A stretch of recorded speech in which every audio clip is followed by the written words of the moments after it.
One of the points in our marriage where we would be one of the times where he hit the biggest crisis was in the mid-90s, in the midst of having our fourth child and moving and changing in the ministry.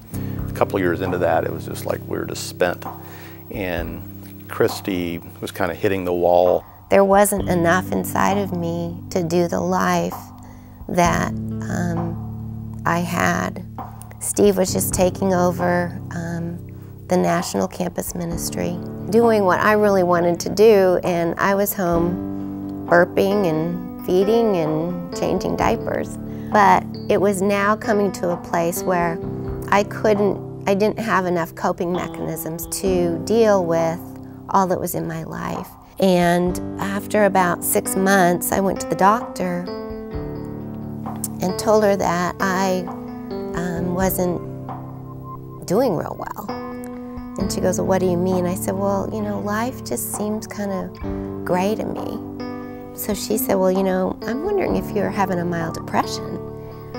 And I said, oh no, you know, I can't be depressed. You know, and I was thinking inside, I'm the wife of the national campus director, I'm the mother of 4 wonderful children. There's a lot that needs to be done here, and, you know, I can't be depressed.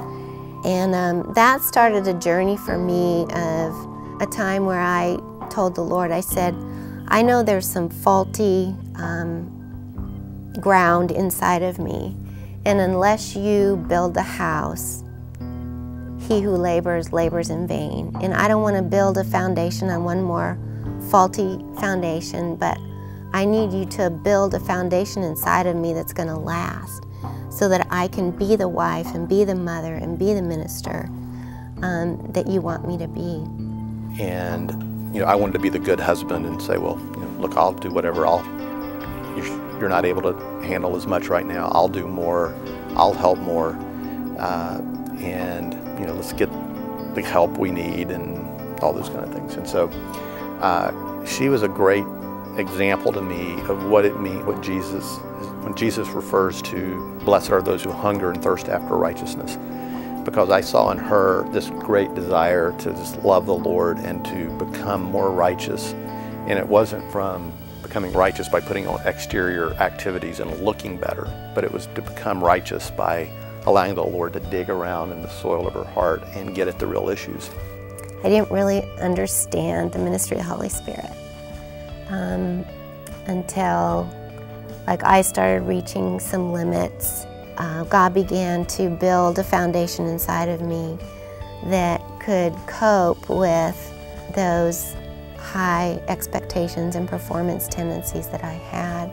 So God had to start helping me see the value of what I was doing versus the value of what I had had previously in ministry. So I remember at night thinking, okay, it counted that I changed 10, 12 diapers a day. It counted that I calmed her tears. You know, I had to force myself to think in a different economy than I ever had before. And it's through those experiences that I feel like I'm a much better wife, I'm a much better mother, and I'm a much better contributor to the ministry and to others because of that. You know, she met with a counselor for a few times, and you know, like an idiot, you know, I'm thinking, I'll just go help a counselor help her. And the reality was, the Lord has the same kinds of issues that He wants to deal with in my life. And I think a lot of times in ministry, especially because you give out so much, it's easy to get into your habits and your routines and to miss what needs to happen on the inside. And so one of the great benefits of that time for us was the Lord stripped away our own coping mechanisms, our abilities to do it ourselves, and said, look, I want to go to a deeper level. That took a lot of courage to do that, because, you know, I mean, we're staff members of Campus Crusade, and we're strong, and, you know, we're, you know, out there leading, and so to have to admit weakness and maybe failure was not something that was comfortable in our ranks. And so, I mean, in a way, you know, I had to do this secretly because it maybe would not be good for, you know, Steve's position to have a wife who had issues. So as God worked more and more in our lives, it was like, wow, you know, this can't be. You know, we're all real people. Jesus died because we're not perfect. You know, so why do we have to go around acting like we are? You know, this is where God lives here in redemptive work in people's lives. And so we need to be grooming that kind of environment for our staff, for him to do that deeper work. This needs to become a part of who we are, because we can't have hidden areas in our life that God doesn't have access to. And why do we want to perpetrate that kind of environment? So God had to work in us first.